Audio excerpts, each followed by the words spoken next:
Bonsoir à tous et bienvenue pour cette nouvelle édition du Wrestling Rewind. J'espère que vous êtes en forme parce que moi, pas vraiment. Pour vous faire une confession, ce soir je ne ferai pas la review de Monday Night Raw que j'aurais pu voir de 3h à 5h comme j'ai l'habitude de faire le lundi.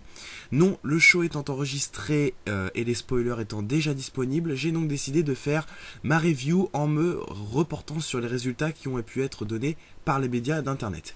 Alors tout d'abord, pour ceux qui ne le savent pas, le show était enregistré et les résultats disponibles à l'avance, car dans le cadre de la grosse tournée européenne de la WWE qui se déroule à l'heure actuelle et qui passera en France, Monday Night Raw était enregistré hier soir à l'O2 Arena de Londres. Donc forcément, le temps de préparer le show, l'enregistrer, l'envoyer aux États-Unis pour sa diffusion habituelle, aux heures habituelles américaines. Les résultats ont eu le temps d'être annoncés sur les sites internet.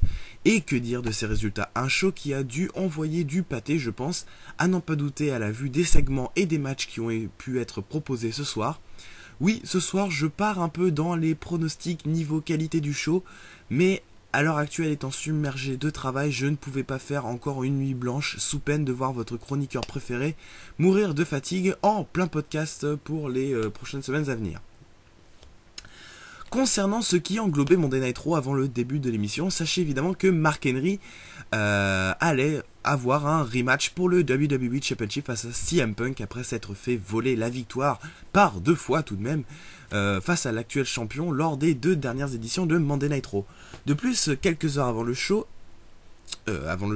donc était disponible un article sur wwe.com qui annonçait que CM Punk avait été vu plus tôt dans la journée ou le vilain pas beau Straight Edge dans un bar, et oui, dans un bar, lieu de tous les vices et de l'alcool surtout. CM Punk manquerait-il à ses convictions Straight Edge? Réponse ce soir. Et donc on a débuté cette soirée avec une foule en délire, c'est le cas de le dire, selon les spoilers, et ce n'est pas étonnant parce que la WWE vient tellement peu en Europe qu'il est évident que pour le public d'être chauffé à blanc pour chaque house show que la WWE organise en Europe. D'ailleurs, une question me trottine dans la tête, quand même. À quand un pay-per-view diffusé en Europe? La WWE avait déjà fait ça dans le passé, avec notamment SummerSlam, si je me trompe pas, en Angleterre. Merde, enfin Vince, il y a du monde qui veut voir la WWE de l'autre côté de l'Atlantique. Pense à nous un peu, espèce de vieux rapia. Bref, on a commencé la soirée donc avec le match directement pour le WWE Championship entre CM Punk et Mark Henry, et nul doute que lorsque tu fous un match de ce calibre pour le titre en opener d'un weeklies, comme Raw ou SmackDown, il y a 95% de chances de voir le champion conserver sa ceinture. Et CM Punk n'a pas dérogé à la règle puisqu'il a battu Mark Henry grâce à un flying elbow façon Macho Man Randy Savage, tout en s'aidant évidemment d'une chaise puisque le match était no disqualification, no count out match. Donc on s'y attendait à cette défaite pour Mark Henry. Après ça, je me demande vraiment ce que la WWE réserve pour le World's Strongest Man. Car à part l'association avec Abraham Washington, son personnage risque quand même de s'essouffler. Et les bookers risquent de mettre son personnage d'ailleurs à la trappe. Maintenant que le spotlight est pour Daniel Bryan et Sheamus du côté de SmackDown pour le World Heavyweight Championship, quand même, c'est un peu chaud pour Mark Henry. Mais qui sait, peut-être que Mark Henry va connaître un second souffle avec le draft de la semaine prochaine, car oui, n'oubliez pas, la semaine prochaine, édition spéciale de 3 heures, c'est cadeau, ça va me tuer niveau fatigue, mais je serai là. La draft annuelle de la WWE, ça va botter des culs, surtout vers Raw ou vers SmackDown. Quoi qu'il en soit, CM Punk retrouve un semblant de crédibilité, même si son compteur crédibilité évidemment était déjà bien rempli. Mais grâce à cette victoire clean, donc il retrouve un peu de crédibilité auprès des jeunes fans qui sont peut-être, on va dire, qui ont plus tendance à moins aimer les catcheurs quand ils gagnent pas très bien. Voilà, désolé pour la voix d'autiste, il est quand même 2h36 du matin. Je suis fatigué. Donc évidemment vous y attendiez, on emmerde le happy ending puisque après cette victoire de CM Punk, Chris Jericho a ramené sa poire, sûrement par satellite d'ailleurs, pour parler de CM Punk et notamment de sa petite descente dans le bar londonien plus tôt dans la journée évidemment. Un segment qui doit être assez intéressant car on continue la carte de la déstabilisation. Je vais y arriver. déstabilisation psychologique avec Jericho sur CM Punk. Donc un segment original sans plus qui apporte une touche d'intensivité dans la feud psychologique et non physique. Je parie ma piécette d'ailleurs que la semaine prochaine CM Punk et Chris Jericho pour la dernière édition d'Euro avant Extreme Rules en viendront aux mains pour promouvoir le pay-per-view. D'ailleurs sachez que Chris a annoncé lors de cette soirée que CM Punk et lui-même, donc Y2J, s'affronteront à Extreme Rules dans un Chicago Street Fight match pour le WWE Championship. Alors en termes de pronostic, mon choix n'a pas changé, CM Punk conservera sa ceinture. Pour ce qui est de Chris Jericho, espérons qu'il continue avec la WWE et ne reparte pas en tournée avec Fauzy ou un truc dans le genre qui le ferait justement éviter de quitter la compagnie. Espérons qu'il sera relancé, moi je sais pas, à SmackDown par exemple, hein, faut voir, peut-être, possiblement. C'était ensuite le tour de Brock Lesnar de faire sa propre promo à l'écran et non sur le ring, puisque monsieur évidemment ne participe pas à la tournée européenne, hein, il est trop bon pour ça. Bref, une promo où Lesnar se vante d'être un botteur de cul et non un entertainer comme ce bon vieux John Cena. Il n'est pas là pour faire plaisir à tout le monde, y compris aux enfants. Une promo heel où Brock Lesnar montre un personnage totalement contraire à celui de John Cena, évidemment, donc rien de bien innovant. Santino Marella a défendu son titre de champion des États-Unis avec succès face à David Otunga. Nul doute que les deux hommes se réaffronteront, je pense, à Extreme Rules pour le titre, afin de faire gagner en crédibilité le bras droit de John Laurinaitis, puisque je prédis, pour moi, s'ils s'affrontent évidemment à Extreme Rules, une victoire de David Otunga. Après tout, David Otunga, depuis le temps que celui-ci côtoie les grosses histoires de la WWE, donc accompagné par John Laurinaitis, je pense quand même que les bookers ont désormais à cœur de l'amener sur le devant de la scène et de voir ce qu'il peut offrir en tant que champion des États-Unis. Mais pas autant que les bookers, hein. Nous aussi, après tout, on a beaucoup critiqué David Otunga, mais on ne sait pas trop encore ce qu'il vaut réellement sur un ring et en tant que, on va dire, superstar champion qui fait des promos et tout ça. Kane face à Zack Ryder s'est terminé en no contest, décidément pour le pauvre Broski. Woo, you know it, Zack Ryder. Dès qu'il rencontre Kane, ça finit toujours mal, parce que déjà la dernière fois, il était passé à travers le sol du titre en tronc. Donc le plus intéressant était ce qui suivait, donc après ce chokeslam qui a mis KO Zack Ryder. Donc c'était cette promo de Kane concernant Randy Orton, comme d'habitude. Il est notamment revenu sur ses actions lors du dernier SmackDown, où il avait mis KO et Randy Orton et son père Bob Orton pour l'édition de SmackDown Blast from the Past. Là encore, nul doute que les deux vont s'affronter à Extreme Rules. J'espère, Dieu que j'espère, une bonne stipulation bien extrême pour nous faire rêver un peu, car c'est vrai que pour l'instant, avec les annonces de match, à Extreme Rules, on a un Street Fight, un 2 Out of 3 Falls match et un Extreme Rules match. On va dire que quand même, le Street Fight et le Extreme Rules, à peu de choses près, ce sont deux stipulations qui se ressemblent un peu, donc on aimerait bien avoir de l'originalité. En 2010, on a vu en 2010 ou en 2011, je crois, non, c'était en 2010, on avait eu droit à un strap match, enfin il y a encore plein de stipulations qui peuvent être utilisées pour ce pay-per-view, donc il faut pas perdre de temps, il faut annoncer des stipulations assez marrantes. John Cena a ensuite fait une promo micro sur le ring, donc décidément beaucoup de promos micro ce soir, hein. On voit bien que la WWE est dans un pays anglophone et le sait bien. On continue les grands discours, mais celui-là, selon les sites internet, hein, tous les sites internet où j'ai été, le discours de John Cena semble être très intense et de très bonne qualité. En effet, John Cena a été très sérieux durant la prononciation de son speech, ce qui a donné qualité à ce discours. John Cena a notamment dit qu'il ne reculera devant rien et qu'il empêchera John Laurinaitis de terminer tout simplement l'ère John Cena. C'est assez marrant cette idée d'ère John Cena quand on est quand même... parce qu'on est quand même retombé dans la facilité, j'ai l'impression. Comme avec la feud entre Batista et John Cena lors de WrestleMania 26. Brock Lesnar se prétend loin du public, il ne vit que pour botter des fesses et rien d'autre, tandis que John Cena reste le mec dévoué et qui est fier de l'ère qu'il représente.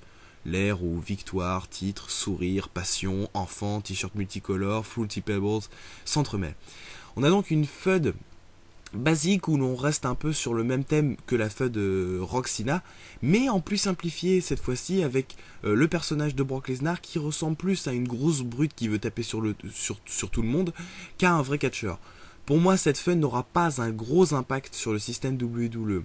Elle est dans la continuité de la modification de la gimmick, ou du moins du personnage de John Cena, mais je ne pense pas qu'elle soit encore assez intense pour faire basculer le personnage de John Cena vers de nouveaux horizons. Je vois quelque chose de plus gros, de plus grand encore pour John Cena. Mais quoi, ça c'est la question évidemment. Car franchement, imaginons 2 secondes. Si Brock Lesnar arrive à détruire John Cena et arrive à le faire dégager de son trône, visage de la WWE donc, vous pensez vraiment que ça va aider la WWE de mettre Brock Lesnar à la place? Il n'est pas autant apprécié qu'un Rock ou un Stone Cold, il n'est pas aussi fédérateur chez les spectateurs. Pour moi, on ne peut battre le feu que par le feu. C'est-à-dire que John Cena étant face, je le vois mal s'écrouler devant un heel et perdre toute sa crédibilité et toute l'importance de son rôle au profit d'un catcheur heel, si charismatique soit-il. Avec Rock, ça aurait pu très bien marcher. Je veux dire, si Rock avait battu... Bon, Rock a battu John Cena et s'il avait continué, on va dire, sa lancée sur la WWE, s'il était réapparu lors des derniers épisodes, possiblement pour s'attaquer au WWE Championship, voilà, là ça aurait peut-être eu un peu plus de sens dans le développement du personnage. Mais là pour l'instant, pour moi, Brock Lesnar, ça reste encore qu'une étape pour le développement de John Cena. Je vois donc une victoire de Brock Lesnar à Extreme Rules, puis ensuite, évidemment, un rematch à Over the Limit, possiblement à Quit Match, hein. Quand même, il faut pas oublier, c'est la petite stipulation spéciale de ce pay-per-view, et donc je vois bien Brock Lesnar et John Cena dans un Quit Match, surtout que, il faut le rappeler, John Cena est invaincu dans les Quit Match, donc c'est bien, ça pourrait faire des petits segments où Brock Lesnar veut détruire John Cena, mais John Cena est toujours invincible dans les Quit Match. Bref, ça pourrait faire une petite histoire. Là, je mâche un peu le travail pour les bookers. Donc, ça permettrait en même temps une victoire de John Cena pour clore cette histoire. Pendant ce temps-là, en un mois, je pense l'histoire du People Power de John Laurinaitis aura perdu de son importance et de sa représentation télévisuelle. Et on retournera au bon vieux show que la WWE nous présente depuis quelques années. Si Brock ne participe déjà pas à la tournée européenne, je le vois mal ranquillé avec la WWE pour plusieurs mois. Pour moi, Brock, il est là, faut le savourer, car il restera pas très longtemps selon moi. John Laurinaitis a annoncé que la semaine prochaine à Raw, nous aurons la signature du contrat pour le match justement entre Brock Lesnar et John Cena à Extreme Rules dans un Extreme Rules match, et qu'en même temps, ce soir, John Cena va affronter un adversaire ou de la mystère dans un match à stipulation extrême. Continue la soirée avec Daniel Bryan qui a défait Kofi Kingston. Il y a eu un petit segment juste avant entre Daniel Bryan et Kofi Kingston et AJ. Daniel Bryan en a profité pour faire la promotion de son Yes, Yes. Voilà, Sheamus est venu pour taper Bryan qui s'en prenait après le match évidemment à Kofi Kingston. Un bro kick manqué, Daniel Bryan s'enfuit, rien à dire, hein, on continue de mettre en avant la feud de SmackDown, mais bon, sans vraiment se casser le cul. En ce moment, on peut le dire, une autre chose où les bookers se cassent pas le cul, c'est donc le rôle qu'a Swagger, Ziggler et Vicky Guerrero en ce moment à Raw, puisque Ziggler s'est coltiné Brodus Clay pour un match que Clay remportera donc par disqualification après une intervention de Jack Swagger pendant le match. Alors vous vous en doutez, Clay a repris l'avantage et a réussi à faire dégager les deux du ring à lui tout seul. Là cette fois-ci on bat pas du jobber mais du mid-carder pour Brodus Clay. Petite perte de crédibilité pour Dolph Ziggler, c'est bien dommage. Mais c'est vrai que si les bookers n'ont rien pour lui en ce moment, c'est compréhensible.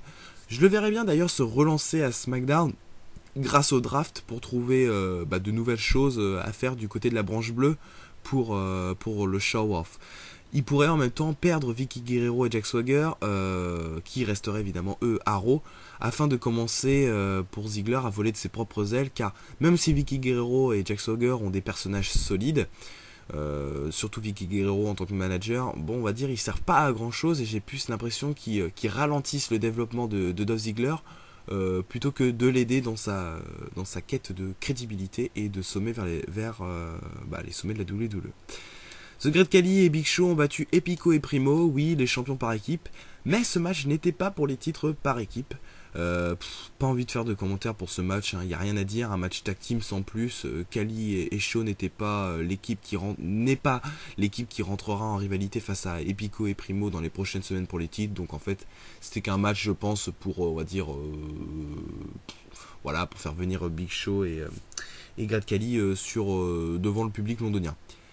Et pour clore la soirée, donc une grosse surprise, et oui, une grosse surprise de taille, mais forcément voulue par la WWE, Lord Tensai, et oui, Lord Tensai, le petit nouveau, a battu John Cena dans un Extreme Rules match. Oui, Lord Tensai, vous n'y croyez pas, moi non plus, et pourtant... Alors, deux choses à dire. D'abord, la première, il ne faut pas s'inquiéter de la défaite de John Cena. De toute façon, il perdra à Extreme Rules, donc disons que cette défaite est un premier pas vers la claque que John Cena se prendra à Extreme Rules. Une sorte de mise en bouche du thème du pay-per-view, avec cette stipulation que l'on rencontre pas souvent à Monday Night Raw, et en même temps une mise en bouche de la défaite de John Cena lors du pay-per-view. Deuxième chose, pour ce qui est de Lord Tensai. Pourquoi Lord Tensai? Enfin, pourquoi lui? Pourquoi l'avoir fait gagner lui? Va-t-il réussir à éviter le tragique destin que son homologue Brodus Clay a connu dans le passé, c'est-à-dire squasher des jobbers et rien d'autre? Il est encore trop tôt pour se faire un avis concernant cette victoire de Tensai, si grosse soit-elle. Parce qu'après tout, quand même, il faut savoir que David Otunga et John Laurinaitis étaient aux abords du ring, et il semblerait que David Otunga soit légèrement intervenu pendant le match de John Cena, donc évitant la totale décrédibilisation du champ pendant ce match. Voilà, donc cette review de WWE Monday Night Raw est terminée. J'espère qu'elle vous aura plu, évidemment. Pour ce qui est du programme de cette semaine, il y aura sûrement une chronique, mais il n'y aura pas de review de Friday Night SmackDown, puisque donc évidemment l'épisode est diffusé vendredi. Vous pourriez me dire, je peux analyser les spoilers, mais bon, je préfère quand même regarder le show, surtout SmackDown, parce que SmackDown généralement c'est de la bonne qualité. Quoi qu'il en soit, donc vendredi je ne serai pas là, je serai donc à la tournée de la WWE, donc je serai à Paris-Bercy pour WrestleMania Revenge Tour vendredi soir. Donc je ne pourrai pas faire la review de WWE Friday Night SmackDown. En revanche, peut-être que je pourrais faire une petite vidéo avec vidéo et photos du show, et peut-être une petite review du show pour donner mes impressions, mon avis, pour ceux qui n'ont jamais été voir un show et qui hésitent encore à y aller. On pourra peut-être donner un petit avis, tout ça. Voilà. Donc, merci à tous en tout cas de me suivre encore et toujours pour le Wrestling Rewind. Vous êtes 98 pour l'instant sur ma page Facebook à liker le Wrestling Rewind, ça me fait super plaisir, c'est super sympa. Continuez de liker mes vidéos, de les commenter, de les partager, ça me fait super plaisir. Même si vous les aimez pas, n'hésitez pas à le dire en commentaire pour m'aider à m'améliorer. Évidemment, ce n'est qu'un avis, je tiens à le préciser, tout ce que je dis dans la vidéo ne reflète qu'un seul avis, le mien. Donc évidemment tous les pronostics, tous les avis, toutes les visions du catch ne concernent que moi et ne sont, qu'on va dire, qu'une aide au développement personnel pour certains, d'autres c'est juste pour le plaisir. Donc il faut pas m'attaquer, je fais pas de généralité, je veux pas me mettre en espèce de gourou de la WWE qui analyse tout ce qu'il veut et qui a tout bon dans tous ses pronostics. Je suis juste un fan qui analyse et rien de plus. Voilà, en tout cas, c'est la fin pour cette émission du Wrestling Rewind. J'espère que cette review de Raw est terminée et on se retrouve donc dans la semaine pour une chronique et évidemment peut-être une petite vidéo spéciale concernant le show à Paris-Bercy de WrestleMania Revenge Tour. Merci à tous, salut et vive le catch!